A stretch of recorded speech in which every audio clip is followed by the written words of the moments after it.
Hi on welcome to my cooking video.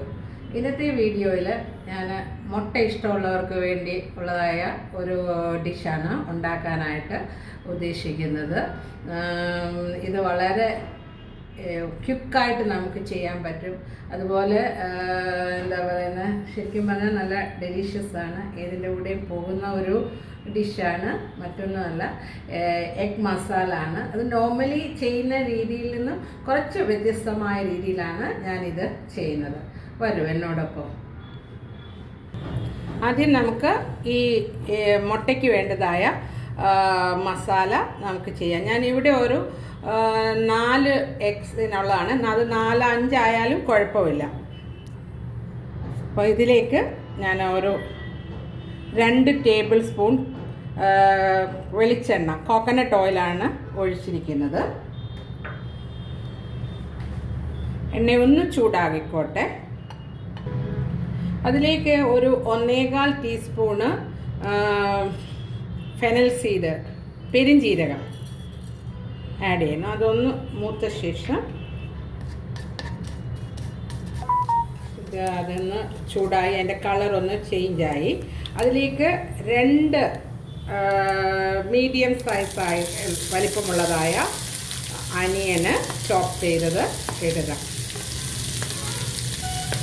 ഇത് ഒരു golden brown ആകുന്നിടം വരെ ഇത് വഴറ്റുക. ഈ അനിയൻ്റെ കളറൊന്ന് ചേഞ്ചായിട്ട് വന്നിട്ടുണ്ട്. അതിലേക്ക് ഞാനിവിടെ 3 പച്ചമുളക് സ്ലിപ്പ് ചെയ്തിട്ടിട്ടുണ്ട്. അതോടൊപ്പം തന്നെ ഒരു 7 നമ്പേഴ്സ് ഓഫ് ഗാർലിക് ഇതുപോലെ കട്ട് ചെയ്തു. അതുപോലെ തന്നെ ഒരു 1.5 ഇഞ്ച് വലിപ്പത്തിലുള്ളതായ ഇഞ്ചി അത് ഇങ്ങനെ സ്ലൈസ് ചെയ്ത് എടുത്തിട്ടുണ്ട്. ഏകദേശം ഇത് രണ്ടും കൂടെ 1 ടേബിൾ സ്പൂൺ, അതായത് 1 ടേബിൾ സ്പൂൺ ഗാർലിക് കട്ട് ചെയ്തതും 1 ടേബിൾ സ്പൂണ് ഇഞ്ചി കട്ടാക്കിയതും. എന്നിട്ട് ഇത് നന്നായിട്ട് ഇതിൻ്റെ പച്ച മണം മാറുന്നത് വരെ വഴറ്റുക. എഗെയിൻ ഒരു 3 മിനിറ്റ്സ് കൊണ്ട് ഇത് കളറെല്ലാം ചേഞ്ചായി നല്ലതായിട്ട് വഴറ്റുക. അതൊന്ന് വഴന്നു. അതിലേക്ക് ഒരു 3 ഹോൾ ഡ്രൈ ചില്ലി അതോടെ ഞാൻ ചേർക്കുന്നത്.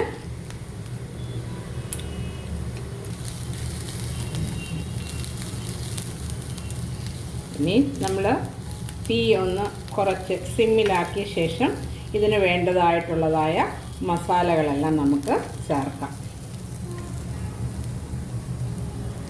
ഇതിലേക്ക് ഒരു 1/2 ടീസ്പൂൺ ടർമറിക് പൗഡർ, മഞ്ഞൾപ്പൊടി, 2.5 ടീസ്പൂണ് മുളക് പൊടി, chilli powder, 1.25 teaspoon coriander powder, മല്ലിപ്പൊടി,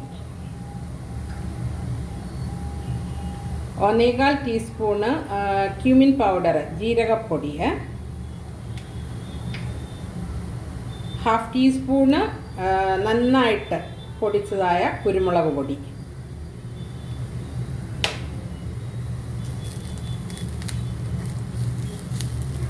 ഇതിൻ്റെ ആ പച്ച ചുവ ഒന്ന് മാറുന്നവരെ ഒന്ന് ചൂടാക്കിയാൽ മതി, ഒരു 30 സെക്കൻഡ്സ്. സ്പൈസസിൻ്റെ ആ റോ സ്മെല്ലെല്ലാം മാറിയിട്ടുണ്ട്. അതിലേക്ക് ഒരു നല്ല വലിപ്പമുള്ളതായ ഒരു ടൊമാറ്റോ ചോപ്പ് ചെയ്തത് ഇതിലേക്ക് ചേർക്കുന്നു. അതോടൊപ്പം തന്നെ കുറച്ച് കറി ലീഫ്,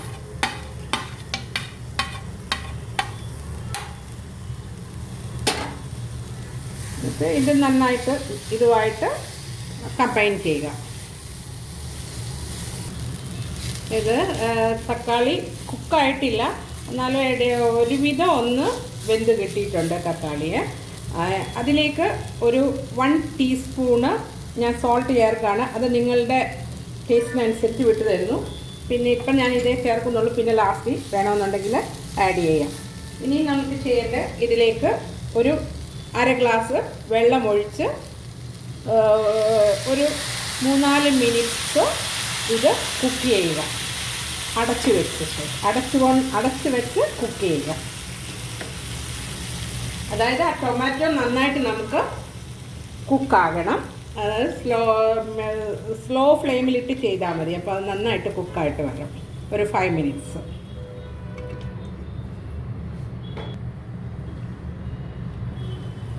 ഒരു 5 മിനിറ്റ്സ് കഴിഞ്ഞു. 4 to 5. എന്നിട്ട് ഇതിനകത്ത് ഇനി എന്തെങ്കിലും ടൊമാറ്റോ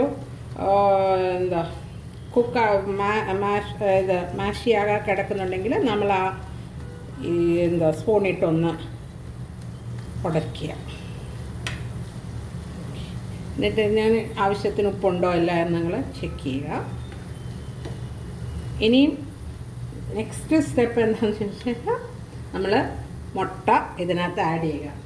നോർമലി നമ്മൾ മുട്ട പുഴുങ്ങിയല്ലേ മസാല ചെയ്യുന്നത്. ഇത് പുഴുങ്ങാതെ ഇങ്ങനെ ഒരു സ്വല്പം സ്പേസ് ഉണ്ടാക്കിയിട്ട്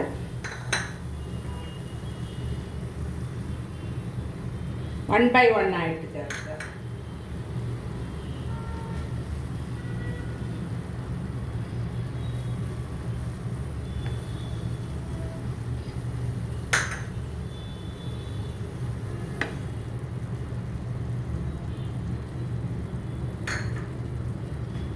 ഇനിയും ഇത് അഗെയിൻ ഒരു മൂടി വെച്ച് 3 to 4 മിനിറ്റ്സ് ലോ ഫ്ലെയിമിൽ കുക്ക് ചെയ്യുക. ഇതിങ്ങനെ കുക്കായിട്ട് വരുന്നുണ്ട്. അപ്പം നമ്മളൊന്ന് ആ വൈറ്റ് എല്ലായിടവും ഒന്ന് ഇതാകാൻ വേണ്ടി ഒന്ന് പതുക്കെ ഇത് ചെയ്ത് കൊടുക്കുക.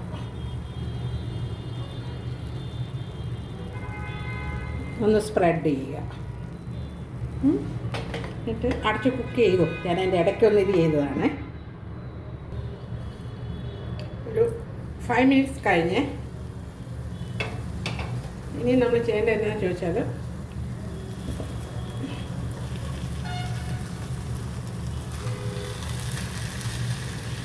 ഞാൻ തിരിച്ചിടുക.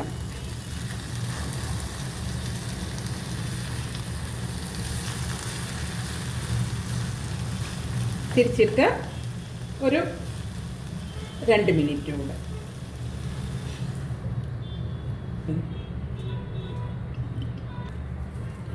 ഇപ്പോൾ 2 മിനിറ്റ്സ് കഴിഞ്ഞു. എല്ലാം നല്ലതായിട്ട് വന്നിട്ടുണ്ട്. ഇത് നമുക്ക് വേറൊരു സെർവിങ് ബൗളിലേക്ക് മാറ്റാം. ഞാൻ വേറൊരു ബൗളിൽ ഇനി വേണമെന്നുണ്ടെങ്കിൽ ആവശ്യമെന്ന് തോന്നുന്നെങ്കിൽ അല്പം കുരുമുളക്, പെപ്പർ ഇതേപോലെ ഒന്ന് ക്രഷ് ചെയ്തിട്ട് അത് എരിവ് നോക്കിയിട്ട് വേണേ ജസ്റ്റ്. അപ്പോൾ ആ ഒരു നാടൻ കേരള ടേസ്റ്റിൽ നമുക്കിത് കിട്ടും. അധികം ചേർക്കണ്ട, ഓൾറെഡി നമ്മൾ പെപ്പറും ഒക്കെ ചേർത്താണ്. പിന്നെ എരിവ് ഇഷ്ടമുള്ളവരും പെപ്പർ ഇഷ്ടമുള്ളവർക്കും കൂടുതൽ യൂസ് ചെയ്യാൻ കുറച്ചൊന്ന് സ്പ്രിങ്കിൾ ചെയ്തു. അതോടൊപ്പം തന്നെ ഇത് നിർബന്ധമില്ല കേട്ടോ. അതുപോലെ തന്നെ അല്പം മല്ലിയില, അതും നിർബന്ധമില്ല. അപ്പം എൻ്റെ കയ്യിലിവിടെ ഇരുന്നു, അതുകൊണ്ട് ഞാൻ അത് ചേർക്കുന്നു. അപ്പം അങ്ങനെ വളരെ ക്വിക്കായിട്ടുള്ളതായ ഒരു എഗ് മസാല ഇവിടെ റെഡി ആയിരിക്കുന്നു. ഇത് ശരിക്കും പറഞ്ഞു കഴിഞ്ഞാൽ ചപ്പാത്തിയുടെ കൂടെ നമുക്ക് ഇത് കഴിക്കാം. അതുപോലെ ഏത് പ്ലെയിൻ ബ്രെഡിൻ്റെ കൂടെ കഴിക്കാം. ചോറാണെങ്കിൽ റൈസിൻ്റെ കൂടെ കഴിക്കാം. പക്ഷെ അതോടൊപ്പം സാമ്പാറോ അല്ലെങ്കിൽ രസം, ചോറ്, സാമ്പാർ അല്ലെങ്കിൽ രസം, അതോടൊപ്പം എന്തെങ്കിലും ഒരു തോരനോടുണ്ടെങ്കിൽ നല്ല അടിപൊളി. അപ്പോൾ നിങ്ങളും ഇത് ഒന്ന് ട്രൈ ചെയ്തിട്ട് നിങ്ങൾ എൻജോയ് ചെയ്യ്. ഈ എഗ് മസാല വളരെ ക്വിക്കാണ്, വളരെ എളുപ്പത്തിൽ നമുക്ക് ചെയ്യാവുന്നതാണ്. വലിയ ഇൻഗ്രീഡിയൻസിൻ്റെ ഒന്നും ആവശ്യമില്ല. മുട്ട പുഴുങ്ങാൻ പോകേണ്ട, ഒന്നും വേണ്ട. നന്നായിട്ട് പിന്നെ നമ്മൾ